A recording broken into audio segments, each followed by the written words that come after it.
It goes like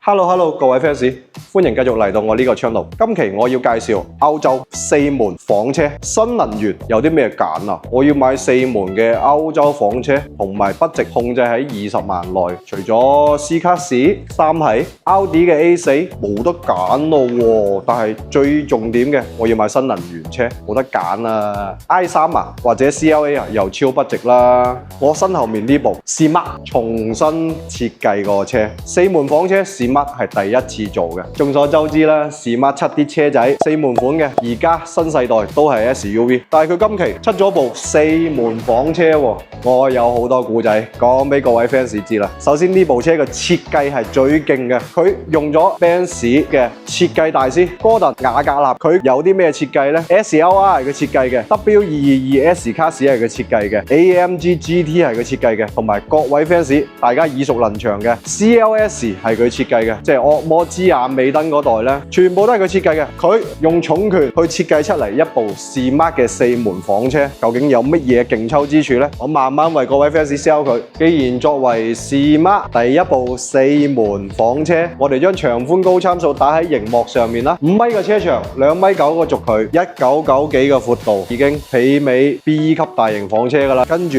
再望翻成部車嘅漆水 ，AMG 嘅啞光灰俾埋你。我個客人話我知。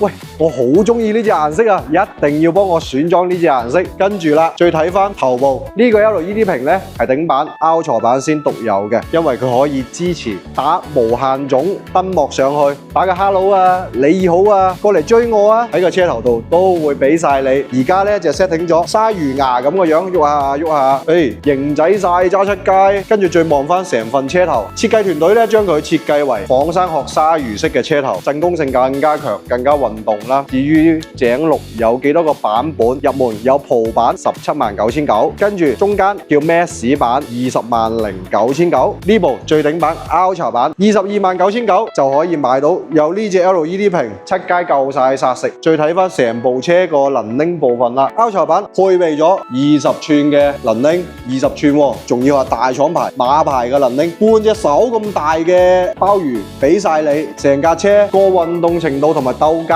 出晒嚟。既然佢要做4門房車，又要做得夠鬥，亦都係 Benz 旗下嘅品牌，咁啊肯定係好多豪華感喺晒入邊啦。我哋打開門睇翻成架車個籠究竟係有幾豪華，跑車門俾埋你啦。見唔見到啊？雙層嘅夾膠玻璃都俾埋你，好靚仔嘅 Benz 式嘅調節，跟住仲要上面齊晒料喎，按摩、加熱、通風掣都俾埋你。再望翻成台車個音響啦，哇！呢個飛碟式嘅音響可以升降，跟住每個喇叭上面打晒森海塞爾嘅嘜頭，德國大廠做 Hi-Fi 做耳機最出名嘅森海塞爾，好多做演唱會嘅大明星啦，都係戴住佢哋嘅耳機嘅，調聲啦，各樣嘢，聲學啦，一流啊！同埋呢部車20個喇叭俾晒你，天花板亦都有2000瓦嘅功放，都喺呢部車入邊。我哋而家插播一條慢慢試聽嘅音樂啦。好，我試個車機點可以嗌首歌出嚟先。你好，是嗎？幫我播翻一首黎明的歌曲。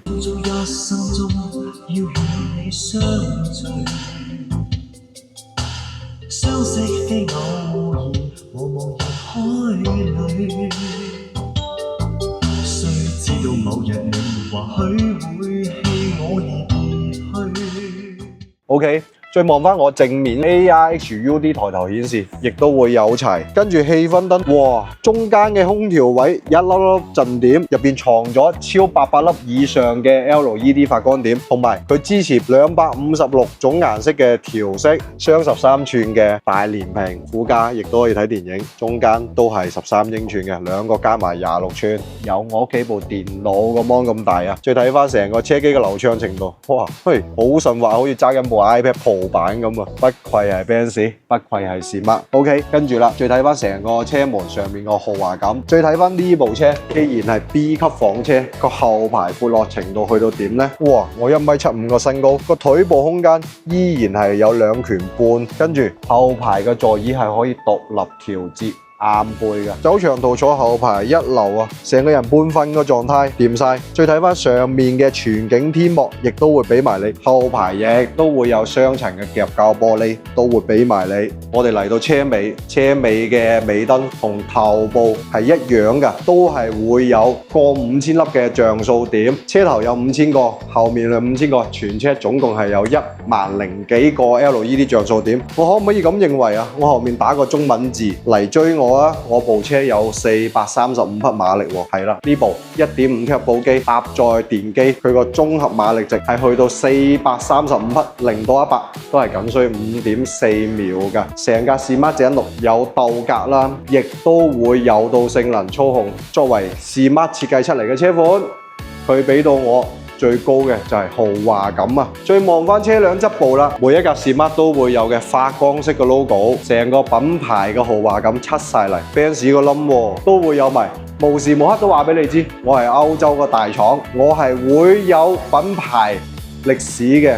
我亦都有品牌沉澱㗎，冇錯。由 Benz 推出呢個品牌到井綠上市，訂單賣到爆晒。我呢位客人等車等咗成個月，跟住啦，再望翻呢部車嘅後備箱啦，見唔見到啊？呢個尾翼係可以隨住速度調節㗎，亦都可以喺個 mon 入邊 setting 佢個開合角度，有大尾翼，有性能，跟住啦，成部車嘅跑格咪出晒嚟咯，真係掂啊！而家中文名叫精靈嘅 Smart，作為揭背嘅 B 級房車，個後備箱開啟佢粒掣藏得有啲突兀啊，啱好喺條尾翼下面，咁啊揾到粒掣打開佢，揭背式嘅設計，居家旅行一流啦，同埋後備座椅支持6/4分離，啱低咗之後呢，空間係巨大嘅，後排作為揭背車個儲物空間呢，相當之優秀。再睇翻部車嘅自駕方案。各位香港、澳門街坊想喺國內買新車，但又驚手續繁瑣，揾途勝車行就啱晒啦！我哋專業代購國內所有全新車品牌，無論熱門嘅電車定係豪華品牌，通通都有。最緊要我哋提供一條龍服務，幫你搞掂晒所有手續，直接上埋深圳粵 B6牌，免費辦理深圳指標，冇居住證嘅客戶，通通都可以。等你可以輕鬆出車之餘，無後顧之憂，唔使自己煩，專業事交俾我哋做，即刻聯絡途勝車行，揀翻架心水靚車啦！